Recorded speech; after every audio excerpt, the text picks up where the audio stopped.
আর কি বলবো, বয়সে দেখতেই তো পাচ্ছেন শাশুড়ি বেড়াইতে গেছে। আজকে গভীর ভালোবাসা থেকে স্বামীর জন্য নুডলস বানাইতেছি। স্বামীর খুব পছন্দ নুডলস, তাই গরুর মাংস দিয়ে নুডলস বানানো হচ্ছে আমার স্বামীর জন্য। আবার বাচ্চার জন্য আলাদা করে ঝাল ছাড়া ডিম দিয়ে হালকা মশলা দিয়ে করে নিচ্ছি। সবার মন রাখতে হয়, স্বামী সন্তান দুজনেই সমান।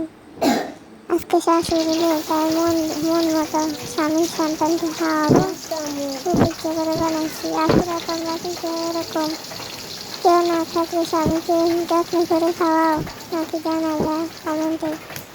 আমার ভিডিওটা যদি ভালো লেগে থাকে সাবস্ক্রাইব করে যাবেন। ধন্যবাদ। তোমরা কি এরকম কখনো বানাইছো কমেন্টে জানাবে।